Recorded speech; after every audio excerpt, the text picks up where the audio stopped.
So here's the old wheel that we are going to be getting rid of. I'm going to take this off here, a couple 1/2-inch bolts, and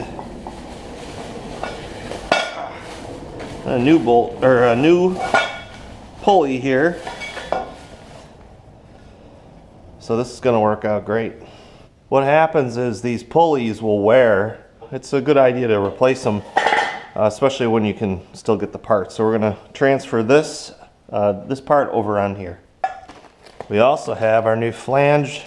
This is going to mate up against that bearing. And it's going to sit in this channel, keep everything good, snug, and together. So in the last video, I showed I have a new spring, I have a new key, and now I just installed this backing plate. I also bought a brand new brake kit. So this already has the riveted brake pad on there and the armature. So deep down inside here is just a pin I'm going to fish out, little cotter pin, and then this will pull out and I'll just replace the whole unit. So, I don't know if you can see that. Got the little cotter pin out. So what'll happen now is this little pin comes out. We're going to clean this up, grease it, and replace it with this new unit right here. So as you can see, everything pretty much is where it needs to be. We're just going to need to take this little arm off here. Alright, down here there are two, you can't see with the light, but there are two keys that I have to get in. So what I'm going to do, now that I've got the new pulley on, is lube these up. I had to heat these to get these out. So what I'm going to do is put anti-seize on both of them and then tighten them in. And we've got our pulley lined up exactly where it needs to be. Our new brake is installed. So let's get these in and then we can move on to the next part. So I put a little dab of grease right on here. That'll keep that on. And then I'm going to use this anti-seize. Now we've got to be careful with anti-seize. You don't ever want to get it on your clothes because you will not get it out. Bleach doesn't even take it out. It's got, I don't know what's in it, copper and whatever, but now you're not going to be able to see this, but what I'm going to do is lower this down into that hole and turn this. Alright, so there's one. I'm going to turn this to the other side. And I got another one. I'm going to take a little dab of grease here, wheel bearing grease, and stick that right inside there. And that keeps that guy right on there. Never seize on there. And again, you won't be able to see this, but trust me, I'm screwing this down into the second hole. Both of these had to be heated up. I could not get it out for anything. But now, alright, so I'm going to get these good snug and tight, and then I'll get back to you. So here's the tricky part. I got this propped up here. Not a good idea. But I've got a couple hooks here that are going to go down along that metal bar. So I'm going to position this, the auger housing, on the tractor part. Then I'll be able to get my belts. I'll get my new spring on, and I'll get my belt guard in place, and that'll let me get all the stuff done that I need to. Then I can start dropping some bolts in here. See what happens.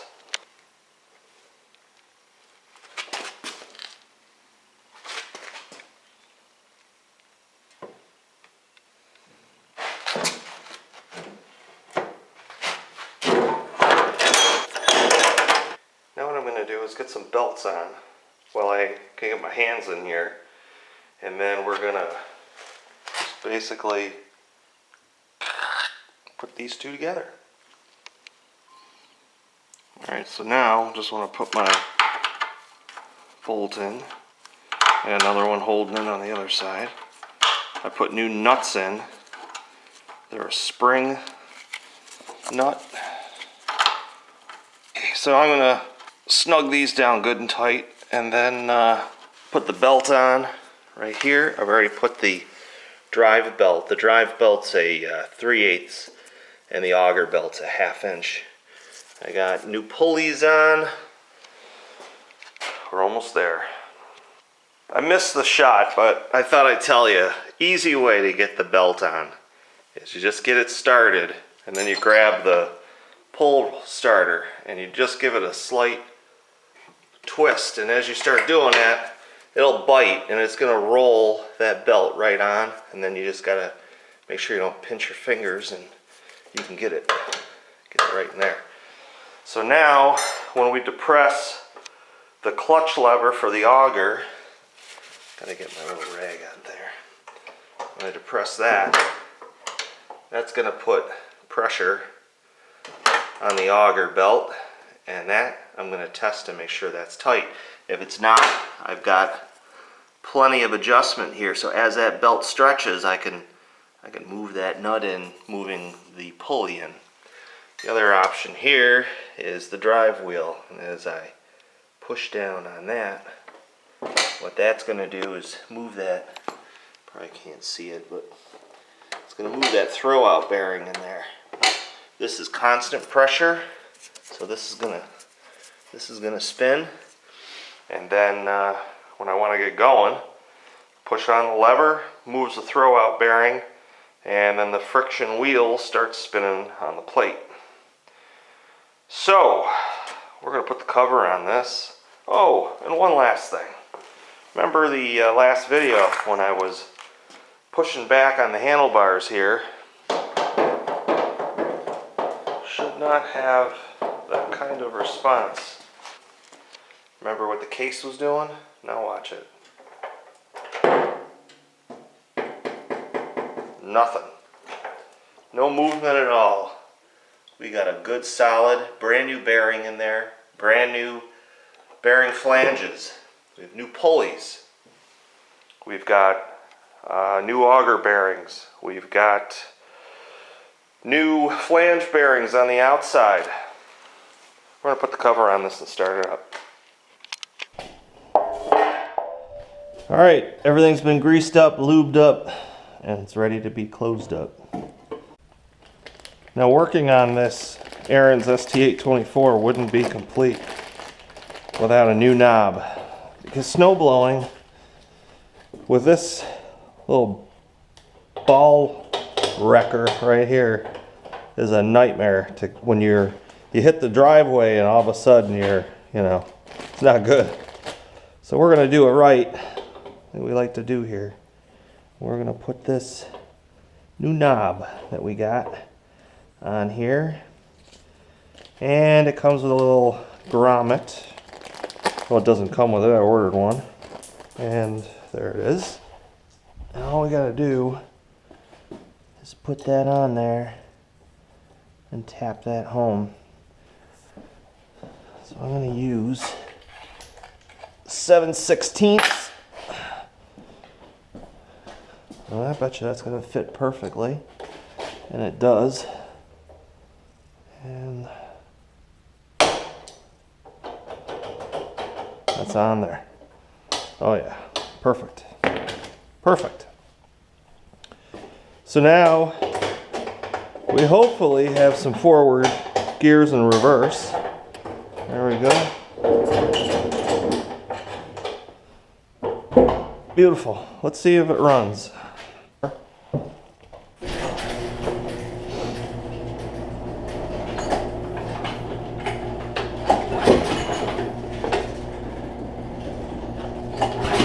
Oh, help if I put the spark plug on.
I'm gonna call that a success.